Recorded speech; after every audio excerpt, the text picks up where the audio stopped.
স্নিগ্ধবিষ লেখিকা সানজিদা আক্তার মুন্নি পর্ব ৩২। সিতুজা ওয়াসেমের জন্য খাবারের ট্রেটা তৃষ্ণার হাতে তুলে দেন।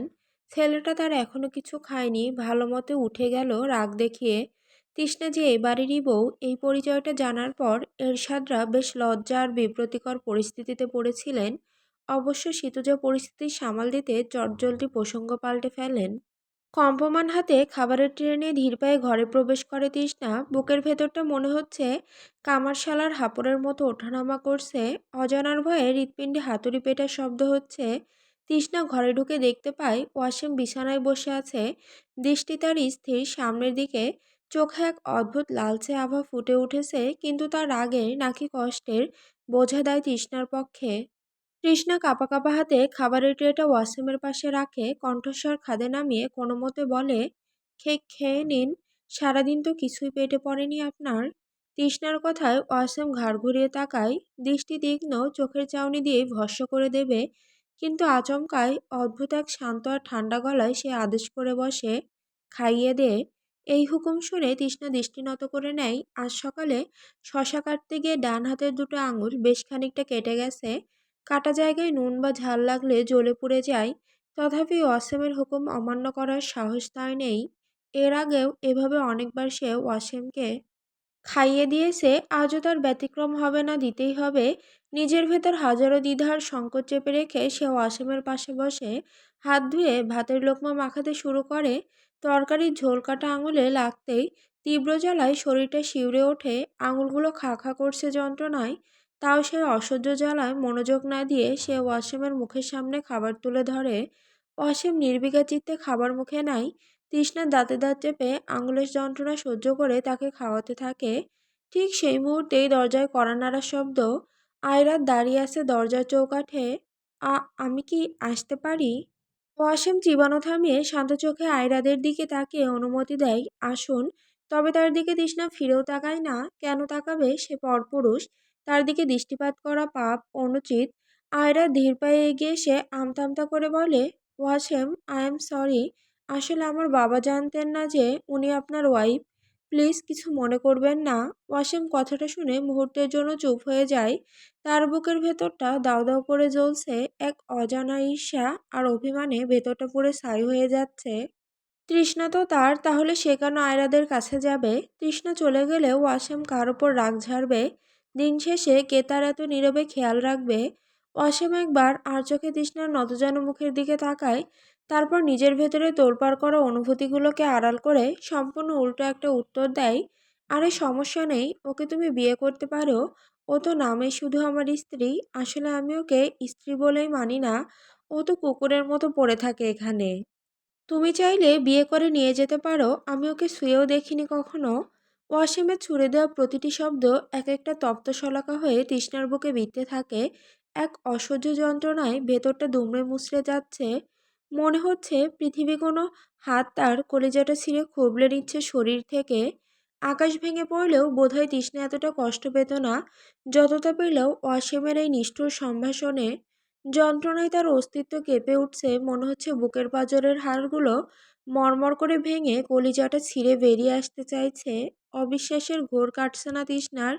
এই মানুষটা, এই ওয়াসিম কি করে পারলো এমন বিষাক্ত আঘাত করতে? একজন পরপুরুষের সামনে তাকে এভাবে পণ্য বানিয়ে দিল। আয়রাত বাকরুদ্ধ, সে স্তব্ধ হয়ে দাঁড়িয়ে থাকে। এমন কথা তো তার কাম্য ছিল না। পরিস্থিতি সামাল দিতে সে থতমত খেয়ে বলে, আচ্ছা আমি যাই তাহলে। আয়রাত প্রস্থান করে, তবে যাওয়ার আগে এক পলক তৃষ্ণার দিকে তাকায়, এক তৃষ্ণার্ত হৃদয়ের দৃষ্টি নিয়ে তাকায়। হয়তো বা, হয়তো হয় মনে মনে প্রতিজ্ঞা করে, তোমাকে আমি নিজের করবে ইনশাল্লাহ। যে তোমায় মূল্য দেয় না তার কাছে থেকে তুমি কি করবে? তৃষ্ণা ঠোঁট কামড়ে কান্না আটকানোর প্রাণপণ চেষ্টা করছে। চোখের জল গিলে নিয়ে পুনরায় ওয়াসিমের মুখে খাবার তুলে দেয়। আয়রাদের সামনে অন্তত কথাটা না বললেও পারত। কোনো স্বামী নিজের স্ত্রীকে পরপুরুষের হাতে তুলে দেওয়ার কথা এভাবে বলতে পারে? ওয়াসিম কি তবে তাকে এতটাই ঘৃণা করে? ওয়াসিম তৃষ্ণার নত হওয়া মুখের দিকে একটু ঝুঁকে জিজ্ঞেস করে, তোর কি খুব কষ্ট হচ্ছে এরূপ কথা বললাম বলে? তৃষ্ণা এবার মুখ তুলে তাকায়, ঠোঁটের কোণে ঝুলিয়ে দেয় এক মেকি যন্ত্রণা কাতর হাসি। তিক্ত গলায় উত্তর দেয়, না তো কষ্ট হবে কেন? আমি তো কুকুর, আর আমার মতো কুকুরের আবার কষ্ট অনুভব হওয়ার কোনো কথা নাকি? যা বলেছেন ঠিকই বলেছেন, ভুল তো কিছু বলেননি। তৃষ্ণার উত্তরে ওয়াসিম আর কোনো কথা বলে না, নিঃশব্দে উঠে চলে যায়। একটি বাক্য ব্যয় করে না সে। ওয়াসিম চলে যেতেই তৃষ্ণা হতাশার দীর্ঘশ্বাস ছাড়ে, শূন্য দৃষ্টিতে চারিদিকে তাকায়। কি ভয়াবহ তার নিয়তি, কি নিষ্ঠুরেই বেঁচে থাকা! তৃষ্ণার গাল বেয়ে 2 ফোঁটা নোনা জল গড়িয়ে পড়ে। সে সাবধানে জলটুকু মুছে নিয়ে নিজেই নিজেকে সান্ত্বনা দেয়, এক বিদ্রূপের হাসি হেসে বিড়বিড় করে বলে, থাক, আমি তো ভাতের লোভী কুকুরের চেয়েও হীন। আজ ভাগ্য এতটাই বিমুখ, এতটাই নিষ্ঠুর যে পথের কুকুরও আমাকে দেখে করুণার হাসি হাসবে। আর হাসবে নাই বা কেন? আমার প্রাপ্য তো এটাই, আমার সাথেই তো এমন হওয়ার কথা। পৃথিবীতে এমন কিছু মানুষ আছে যাদের ললাট লিখনে ঝুট ঝামেলা আঠার মতো লেগে থাকে, চাইলেও তা পিছু ছাড়ে না। শিখদের বাড়ির বাসিন্দারা এই তালিকার ঠিক শীর্ষে অবস্থান করে। বিপদেদের ঘাট থেকে তো নামেই না, উল্টো মনে হয় বিপদেদের ভালোবেসে আষ্টেপৃষ্টে জড়িয়ে ধরে আছে। আজকের দিনটাও তার ব্যতিক্রম নয়। ধ্রুব আর রিক্টের বিয়েটা সবেমাত্র নির্বিঘ্নে সম্পন্ন হয়েছে। সবাই ভাবছে এবার অন্তত শান্তি মিলবে, কিন্তু বাড়ি ফেরার পথে বিপত্তি। যে জিন কিছুদিন আগেই বিদায় নিয়েছিল, সে আজ আবারও ভর করেছে সিমরানের ঘাড়ে। ঘরের ভেতর এখন থমথমে অথচ অদ্ভুত এক হাস্যকর পরিস্থিতি। তৌসির এসে দাঁড়ায় সিমরানের ঠিক মুখোমুখি। জিনের প্রভাবে সিমরানের দৃষ্টিতে এখন বুনো ভাব। তৌসির আর ধৈর্য ধরতে পারে না। জিনরূপী সিমরানের দিকে তাকিয়ে তিক্ত কণ্ঠে সে বলে ওঠে, মা আমার জিন, তুই দয়া করে জুতার বাড়ি খেতে না চাইলে এখান থেকে ভাগ। তোর যন্ত্রণা সহ্য হয় না আর। তৌসিরের হুমকি শুনে জিন দমে যাওয়ার পাত্র নয়, উল্টো সিমরানের বড় বড় চোখ দিয়ে কটমট করে তৌসিরের দিকে তাকায় সে। তারপর ঝাঁঝালো গলায় বলে, আগেরবার মিষ্টি দেসনি, এবার মিষ্টি না দিলে যাবো না। জিনের এমন আবদার শুনে তৌসিরের মেজাজ চড়ে যায়। সপ্তমে একরাশ বিরক্তি আর তিক্ততা নিয়ে সে একবার চারিদিকে চোখ বুলিয়ে নেয়, যেন বিশ্বাসই করতে পারছে না পরিস্থিতিটা। তারপর কর্কশ গলায় জবাব দেয়, পয়সা মনে হয় তোর নানি সাওয়া দিয়া আসে, যে তোর মতো সিনাল জিন রে আমি মিষ্টি খাওয়ামু নিজের পয়সা দিয়া। এমন গালি শুনে জিনের আত্মসম্মানে লাগে, সে তরপিয়ে উঠে বলে, তুই এত কিপটামি করিস কেন? তুই এত কিপটা কেন? অপমান সহ্য করতে না পেরে তৌসির দাঁত কিরমির করে এগিয়ে যায়। ঝট করে সিমরানের চুল টেনে ধরে রাগে ফুঁসতে ফুঁসতে বলে, হ সিনাল, আমি কিপটা, তুই দে পয়সা আমারে, তখন সাইরা দিমুনে কিপটামি। ঠিক সেই মুহূর্তেই ঘরে ঢোকেন তৌসিরের বাবা। ছেলের মুখে এমন অকথ্য ভাষা আর পুত্রবধূর সাথেই ধস্তাধস্তি দেখে তিনি স্থির থাকতে পারেন না। সোজা এগিয়ে এসে কষে এক চড় বসান তৌসিরের গর্দানায়। রাগে কাঁপতে কাঁপতে তিনি বলেন, তুই এই জিনের সাথে এত কথা বলস কেন? ঘরে যা যা, নয়তো জুতা খাবি। এত বড় হয়ে তোর শয়তানি গেল না? তৌসিরকে বাবার হাতে মার খেতে দেখে ফাজেল জিনটা খিলখিল করে হেসে ওঠে, যেন বিরাট কোনো তামাশা দেখছে। এমন ভঙ্গিতে টিপ্পনি কেটে বলে, সিসি, এত বড় পোলা হইয়া বাপের হাতে মার খাস! লজ্জা অপমানের আগে তৌসিরের ফর্সা মুখ লাল হয়ে ওঠে। বাবার সামনে আর কিছু করার উপায় নেই দেখে সে সিমরানের চুল ছেড়ে দেয়, কিন্তু যাওয়ার আগে জিনের দিকে তাকিয়ে চাপা ক্ষোভ উগরে দিয়ে বলে, যদি তুই মানুষ হইতি তাইলে তোর সাওয়া ফাটতাম আমি, সিনাল কোথাকার। কথাটা শেষ করেই তৌসির দ্রুত পায়ে ঘর থেকে বেরিয়ে আসে। সে জানে আর এক মুহূর্ত দেরি করলেই বাবার ভারী হাতটা আবারও তার পিঠে এসে পড়তো তার। তবে অদ্ভুত ব্যাপার হলো, এত বড় বয়সে বাবার হাতের এই মার তার আত্মসম্মানে লাগে না, বরং মারের এই জ্বলুনির মাঝে সে এক ধরনের তৃপ্তি খুঁজে পায়। আজকালকার দিনে কজন বাবার মেরুদণ্ড এত শক্ত যে ভরপুর যৌবনে পা দেওয়া ছেলের চোখে চোখ রেখে শাসন করবেন? চারিদিকে তাকালে তৌসির দেখে বাবারা সন্তানদের ভয়ে জুবুথুবু, পাশে ছেলে কিছু মনে করে। কিন্তু তৌসিরের বাবা আলাদা, তার গলার স্বর আজও ঘরের দেয়াল কাঁপায়। তার চোখের দিকে তাকালে আজও তৌসিরের ভেতরটা কেঁপে ওঠে। এই যে অসীম ক্ষমতা, ছেলের ওপর এই যে অটুট অধিকারবোধ, এটাই তৌসিরের গর্ব। তার বাবা আজও এই সংসারের অবিসাংবাদিত রাজা, যার সামনে মাথা নিচু করতে তৌসিরের কোনো কুণ্ঠা নেই। তৌসির আজও তার বাবার কাছে সেই ছোট্ট তৌসির। ইকরাকে বাসর ঘরে বসিয়ে দিয়ে ধ্রুবর জিম্মায় বুঝিয়ে দিয়ে নিজের ঘরে পা বাড়ায় নাজা। মনটা বিষাদে আচ্ছন্ন, এক তীব্র বিষক্রিয়া ছড়িয়ে পড়ছে শিরা উপশিরায়। চোখের সামনে জ্যান্ত একটা মানুষের মৃত্যু দেখার পর মস্তিষ্কে স্থির থাকে কি করে? বাপ চাচাদের সাথে আজ কোনো বাক্য বিনিময় হয়নি তার। তারাও নিজেদের মতো প্রস্থান করেছেন। নাঝারও ইচ্ছে ছিল না কথা বলার। ঘরে এসে গোসল সেরে নিজেকে কিছুটা সামলে নেয় সে। চেষ্টা করে সবার সাথে স্বাভাবিক আচরণের। চেষ্টা না করেও তো উপায় নেই, কী করতে হবে। এইমাত্র ঘরে পা রাখার পর তৌসিরের দেখা মিলল তার। সেই কবর দেওয়ার পর আর মেলেনি। সদ্য গোসল সেরে ঘরে এসেছে তৌসির। ভেজা চুল থেকে টুপটুপ করে পানি ঝরছে তার। কোমরে একখানা জরাজীর্ণ গামছা লুঙ্গি জড়ানো। গায়ে টুসটাস করে মাখছে ঝাঁঝালো সরিষার তেল। তৌসিরের শরীরটা বড্ড সুঠাম, পৌরুষদীপ্ত। নাজা যতবার দেখে এই দেহটা, ততবারই এক অমোঘ আকর্ষণে আটকা পড়ে। আজও তার ব্যতিক্রম ঘটল না। সে আটকে পড়ল। আহা! কি এক বিস্ময়কর ব্যাপার, কি এক মুগ্ধ আকর্ষণ! মোহমুগ্ধ নয়নে সে তাকিয়ে থাকে তৌসিরের দিকে। তাকিয়ে থাকতে থাকতে অজান্তেই এগিয়ে যায় দুই এক পা নাঝা তৌসিরের দিকে, গামছার ওপর লুঙ্গি জড়াতে জড়াতে। নাঝার এই দৃষ্টি লক্ষ্য করে তৌসির লক্ষ্য করে বাঁকা হেসে বলে ওঠে, কি তালো সিনাল, এমনি আমার শাওয়ার দিকে তাকাই আসো কেন? তৌসিরের এমন অশ্লীল সম্ভাষণে ভড়কে যায় নাঝা। মুহূর্তে ঘোর কেটে যায় তার। সামান্য বিমোহিত হওয়ার সুযোগটুকু তার কপালে নেই। নাঝা চোখের চাহনি অন্যদিকে সরিয়ে নিয়ে বলে, কিছু না, এখন গোসল করলেন যে, এতক্ষণ কি করছিলেন? তৌসির নিজের মনেই জবাব দেয়, এতক্ষণ তো এই কোণে বর এসব নিয়ে দৌড়াদৌড়ি করলাম, তাই এখন করতাছি। কেন, তোমার কোনো সমস্যা আমার গোসলে? কথাটা বলতে বলতে তৌসির নাঝার দিকে এগিয়ে আসে। নাঝা বিরক্তি প্রকাশ করে বলে, আমার সমস্যা হতে যাবে কেন? আমি শুধু জিজ্ঞেস করলাম। মনে হয় আপনি আমার কথা খুব শোনেন যে আমার সমস্যা হবে আর আপনি সেটার সমাধান করবেন। তৌসির তীক্ষ্ণ চোখে নাঝার মুখমণ্ডল পরখ করতে করতে বলে, ঠ্যাস মারলা নাকি লুসিয়ানকে মারার? নাঝার ভেতরটা জ্বলে ওঠে। মারছে মারছে তো আবার কড়া কথা বলছে। নাঝা পাল্টা জবাব দেয়, ঠ্যাস মারব কেন? আপনি তো পশুর মতো কাজ করলেন, জ্যান্ত কবর দিয়ে দিলেন। আমি কত আকুতি করলাম, শুনলেন না। এর থেকেই বুঝলাম আমি কতটুকু মূল্যবান আপনার জীবনে। আমাকে তো মানুষই মনে করেন না, মূল্য দিবেন কি করে? নাঝার কথার খানিকক্ষণ সময় নিয়ে নিশ্চুপ থাকে তৌসির। তারপর নিচু কিন্তু ভয়ঙ্কর গলায় বলে, বেশি প্রেম চুদাইস না, নয়তো তোরেও ওর পাশে জ্যান্ত কবর দিমু। ওর কথা বাদে অন্য কথা বললে বল। তৌসিরের এই আচরণটা মেনে নিতে কষ্ট হয় না আজহার, কিন্তু আজ আরও প্রতিবাদ করে না। সেই দিন বিবিজানের প্রহার আর আজকের এই অবিশ্বাস করার সাথে নিষ্ঠুরতা সব মিলিয়ে নাঝার মনের গহীনে অভিমানের পাহাড় জমতে থাকে। তৌসিরের এই হুমকিটুকু সেই অভিমানের খাতায় টুকে নেয় নিঃশব্দে। তারপর কোনো কথা না বলে ধীর পায়ে ওয়াশরুমের দিকে চলে যায়। আর কথা বলে খারাপ হবে না, রাগ করলেই যদি সব হতো তবে আজ এই পরিস্থিতি তার দেখতে হতো না। তাই থাক না, অভিমানী শ্রেয় হয়ে থাক। তৌসির নাজেকে চুপচাপ চলে যেতে দেখে লুঙ্গির গিট শক্ত করতে করতে রুম থেকে বেরিয়ে নাজেম চাচার ঘরে আসে। আজ আসর জমে উঠেছে এখানে। সবাই নাজেম চাচার ঘরে বসে আছেন। তৌসির ঘরে ঢুকে নাজেম চাচার উদ্দেশ্যে প্রশ্ন ছুড়ে দেয়, আমাদের যে মাল দেওয়ার কথা সেইটা আইছে থাইল্যান্ড থাইকা? রুদ্র মালের কথা শুনে একরাশ হতাশা নিয়ে বলে, মাল তো দূরের কথা, বালও আসেনি, কি কমু? তৌসির ভ্রুকুচকে ঘরে ঢুকতে ঢুকতে বলে, কি কস, এখনো দেয় নাই? আমাকে তো ইন্ডিয়াও যাইতে হইব, এর আগে সব নিয়ে রাখতে হইব।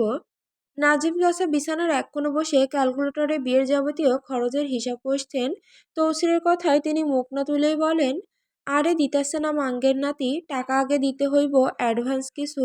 এটা শুনে তৌসিরের মেজাজ চড়ে যায়। সামান্য রাগ ঝেড়ে সে বলে, বেশি তেড়িমেড়ি করলে সাওয়া সিরিয়া কাওয়ারে খাওয়া দিমু, তখন বুঝবে নে। মিনহাজ মামা আধো ঘুমেছিলেন। কাঁথার নিচ থেকে মাথা বের করে তৌসিরের দিকে তাকিয়ে বলেন, সে তুই যারে ইচ্ছে তারে খাওয়াইস, এখন এইডা কর নির্বাচনের প্রচারের কি?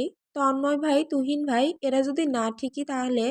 তৌসির বিছানায় বসতে বসতে আয়েসি ভঙ্গিতে বলে, আরে এসবের চিন্তা করিও না, জামু তো আমরাই। আর না গেলেও সিন্ডিকেট শুরু করব। এসব বালের চিন্তা এখন করে কি লাভ? জনগণ কিন্তু আমাগো তালেই নাচবো। যারা বুঝদার হেরা কয়জন ভোটার? এর মধ্যেই রুদ্র বলে ওঠে, তৌসির ভাই, একটা বিল্ডার আইপ তোমার লগে দেখা করতে। ওরে সরকারি যে স্কুলের প্রোটোকল আছে না, তার মধ্যে একটা দিতে হইব, মেলা লাভ দিব। তৌসির রুদ্রের কথায় উল্টে পিঠে হতাশা ঝাড়ে, আর লাভ মারাইস না রে সাওয়ার নাতি, আমার বহুত পয়সা লস হইয়া গেছে এক বইয়ের লাইগা। কোন দুঃখে যে হাঙ্গা করতে গেছিলাম। নাজিম চাচা এটা শুনে টিটকারি কেটে বলেন, সাত কপালের জোরে এমন বউ পাইছে, তারপরে এসব কথা কয়, কত বড় জানোয়ার হালা মাদার সুদ। নুহমানও তাল মিলিয়ে বলে, এত কিছুর পরও ভাবি আপনারে ছাড়ে নাই, বহুত ধৈর্য আছে তার, তুমি কিন্তু ভাগ্যবান।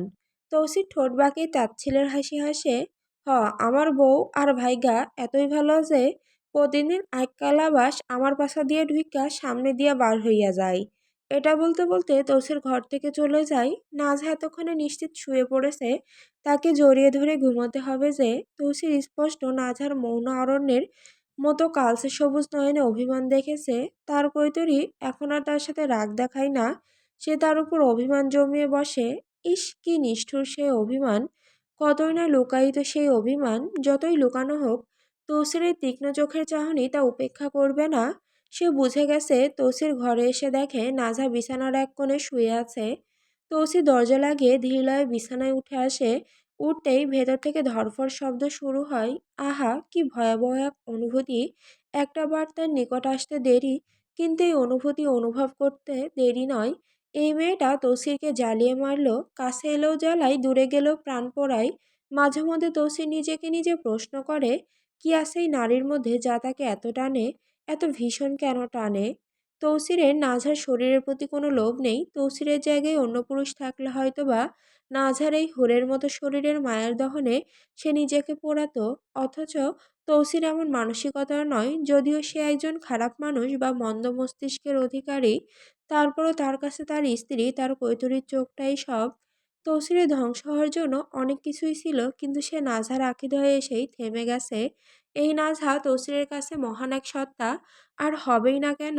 যে লোকের মেয়ে মানুষের প্রতি কোনো অনুভূতি কাজ করতো না, সেই পাথর মানুষটা এক দেখায় মহাবিষ্ট হয়ে হোঁচট খেয়ে তার মায়ায় পড়ে গেছে। তৌসিরের কাছে নাঝা বরাবরই বড্ড আদরের। সে দোষ করুক আর যাই করুক, আদরের তো আদরেরই। তৌসির নাঝার পাশে বসে যেতে যেতে বলে, নাঝা, ঘুমিয়ে গেছো? প্রশ্নের রেশ কাটতে না কাটতে ওপাশ থেকে নাঝার তরফ থেকে সংক্ষিপ্ত অথচ চূড়ান্ত উত্তর ভেসে আসে, না। প্রত্যাখ্যান পেয়েও দমে না তৌসির, বরং সোহাগী সুরে আহ্বান জানায়, আমার এদিক আও কৈতরী, আমার বুকে আসো। নাঝার কণ্ঠে তখন একরাশ জমাট বাঁধা অভিমান। সে অভিযোগী গলায় বলে ওঠে, যে আমাকে বিশ্বাস করেনি তার বুকে আমার স্থান তো হওয়ার কথা নয়। তৌসির অনুনয়ের ভঙ্গিতে বলে, আমি আর এমন করব না, মাপ কইরা দাও। নাজা এবার কঠিন শর্ত জুড়ে দেয়, পায়ে ধরে বলুন, করে দিব ইনশাল্লাহ। শুনে তৌসিরের মাথায় হাত, মনে মনে সে গজগজ করে ওঠে, চুত মারানি সিনাল, এত খারাপ তুই কিন্তু! তবে মুখে প্রকাশ করে ভিন্ন প্রতিক্রিয়া, ধুর সিনাল, তোর ঠ্যাং ধর্ম কেন, আমি না তোর জামাই? নাজা অবিচল, আগের মতো হিমশীতল গলায় সে জানিয়ে দেয়, তাহলে আর মাপ চাইয়েন না। তৌসির বেকায়দায় পড়ে যায়, কি আর করা। পরক্ষণেই ভাবে, বউ তো, বউয়ের সব কিছুই ছোঁয়া জায়েজ। তাই আর কালক্ষেপণ না করে চুপচাপ হাত বাড়িয়ে নাঝার পায়ে হাত রাখে সে। নরম গলায় বলে, আমার ভুল হইয়া গেছে, সব দোষ আমার, মাপ কইরা দাও কৈতরী। তৌসির যে সত্যি সত্যি তার পা ধরবে তা নাঝার দুঃস্বপ্ন ছিল না। তার এমন কাণ্ডে সে এক লাফে উঠে বসে, বিস্ময়ে চিৎকার করে ওঠে, এই, সত্যি সত্যি ধরলেন কেন? আমি তো মিথ্যা বললাম। তৌসির এবার নাঝার পা টেনে ধরে এক নিমিষে তার দেহটা নিজের বলিষ্ঠ বুকের নিচে নিয়ে আসে। নাঝার চোখের গভীরতার তৃষ্ণার্ত দৃষ্টি মেলে শুধাই, তুমি যা বলবা তাই করমু, তবে শোনার যোগ্য হইলে শুনবো, নয়তো না। নাঝা লজ্জায় এদিক ওদিক তাকিয়ে বলে, হয়েছে, বুঝেছি, আসুন ঘুমিয়ে যাই। তৌসির নাঝার একটা হাত নিজের বুকের সাথে শক্ত করে চেপে ধরে, ফিসফিস করে জানতে চাই, আইস লুঙ্গির গিঁটটা খুলি? নাঝা দুদিকে মাথা নাড়িয়ে অসম্মতি জানায়, না, আজ থাক, আজ শরীরটা ঠিক নেই, কাল বা পরশু থেকে হবে। এটা আমার ইচ্ছা, আপনি চাইলে আপনার যখন ইচ্ছা, আপনার হক এটা। তৌসির আলতো করে নাঝার কপালে কপাল ঠেকায়, আশ্বস্ত করে বলে, আচ্ছা, তোমার সুবিধাই আমার সুবিধা, তুমি যখন নিজ হাতে খুলতে সাহায্য করবা লুঙ্গির গিঁট, তখনই না হয় খুলব। নাঝা খিলখিল করে হেসে ওঠে, আচ্ছা। তৌসির একটা বালিশ হাত দিয়ে টেনে নিয়ে শুয়ে পড়ে। তার প্রশস্ত বক্ষে লেপ্টে থাকে নাঝা। তৌসিরের উদম শরীরটা এত কাছে পেয়ে নাঝা এক গোপন সুযোগ লুফে নেয়। ইচ্ছে মতো ছুতে থাকে তাকে, শরীরে শরীর সে। বারবার ঠোঁট ছোঁয়ায় তৌসিরের বুকে, কিন্তু এমন ভান করে ঘুমের ঘরে নড়াচড়া করছে, ইচ্ছে করে চুমু খাচ্ছে না। তৌসির বিষয়টা স্পষ্ট বুঝতে পারে। অন্ধকারের আড়ালে সে মুচকি মুচকি হাসে। নাঝাকে নিজের পক্ষে আরো জোরে চেপে ধরে বলে ওঠে, খা, চুমু খা, যত ইচ্ছা চুমু খা, এই তৌসির শুধু তোর। ততক্ষণ পর্যন্ত চুমু খা কৈতরি, যতক্ষণ পর্যন্ত না তোর তৃষ্ণা মেটে। নাজা তসরির কথা শুনে হুট করেই তসরির গলায় ঠোঁট বসিয়ে দিয়ে জোরে জোরে শ্বাস নিতে থাকে। এক হাতে তসরির বক্ষে নখ বসিয়ে দিতে থাকে।